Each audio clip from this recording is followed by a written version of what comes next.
Good day, everyone. My name is Sanusi Ayomiku, and I want to share my experience of how I was kidnapped in Yaba, Lagos. I was at Yaba, and all of a sudden, I found myself at Maryland.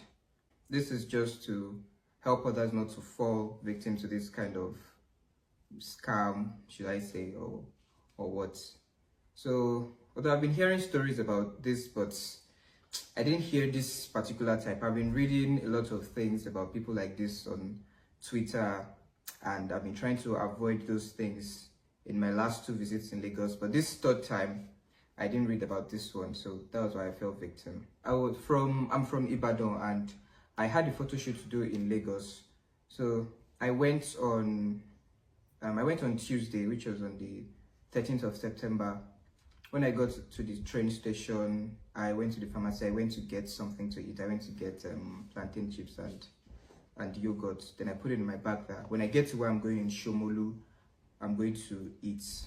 So I was walking to the bus stop along Yaba, the train station at Alagomeji, Butemetaya. It's not really far from Yaba. So I was going there to enter a bus going to Palm Grove before I get down at Eledia bus stop. Along the way, this guy came. He was speaking in a French accent. He said he's from Cotonou. He asked me for directions. He said, do I know where Johnson Estate is around Yaba? And I told him no. Then I continued to go. Then he was just walking alongside me and was saying he's lost, but he sells jeans, he sells t-shirts, he sells phones at cheaper prices. But it was none of my business, so I didn't respond to him because I already read something about when you talk to people and then you will know what you're doing again. So I just kept going. Then he asked again, he said I should please help him to ask around. I should help him to ask people that where is Johnson Estate because they don't understand his accent. And I said, you're speaking English to me, right? So why don't you just ask them in English that they understand you? And he said, okay. So he went ahead. So I saw him asking people around in front of me, asking this, ask that. So one of those he asked just walked up to me. Although I didn't really know if he asked him, but I saw him leaving that end. So another person just came to me like, that guy they beg Abby. So I said, no, he's not begging you. That he's asking for directions. And I said, I think say they beg me. That waiting he asked you. I said, he said he's going to Johnson Estates. I said, no, they answer person like that too for this Lagos because if you answer, they fit tip you, they fit carry you like that. I'm like, no, that I didn't even talk to him. Not knowing that the person I was even actually talking to was the dangerous guy, was the person I wanted to carry me. I was like, I don't talk to people, we're now going along. So I was talking to him like a normal civilian, like, okay, you're like me, we both know that they can carry someone. So we're just talking. And I said that, did the guy say anything else? I said he was selling top jeans and phones and that he's from Cotonou or whatever like that. I said, those guys that they are that people don't see them every day, that they are actually good guys, that you can buy things for cheap. So I told him that I'm not a businessman, so I don't even have money to buy anything from anybody. I said, but me, might be businessman now. That if only you could just see that guy now, that he's going to patronize him. So I was just looking around and I saw the guy behind him. That's the guy that you want to meet. Go and meet him. Then they were talking together.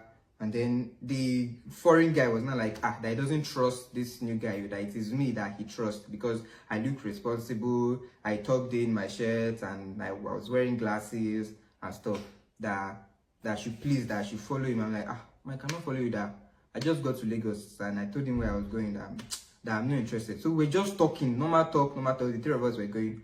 And all of a sudden, I don't know till now, I found myself in a Marua, we're going. How I got to Maru, I don't. Even these ones I said, like I didn't even remember. I didn't remember yesterday at all. I didn't even remember. All these things are just coming back to me.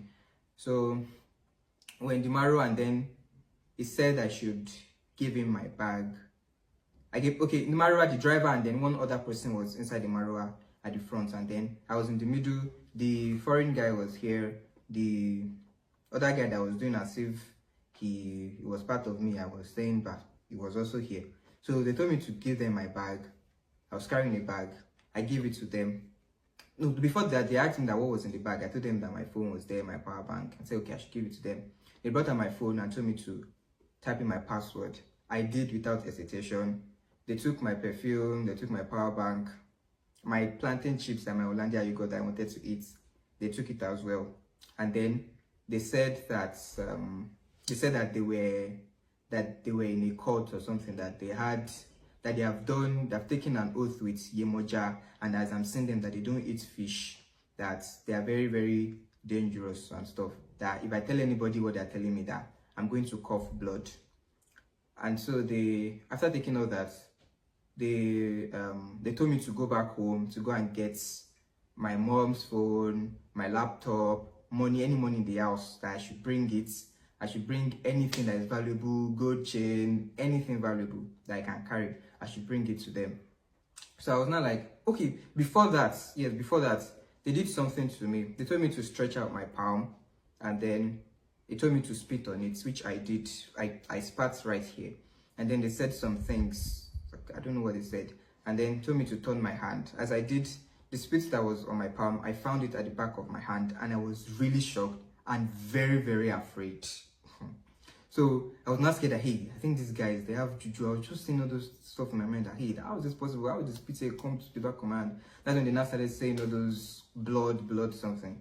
They told me to go back home to get all those stuff. So I said, that I'm from Ibadan. Like, you not expect me to go all the way to Ibadan to now bring all those items to you here?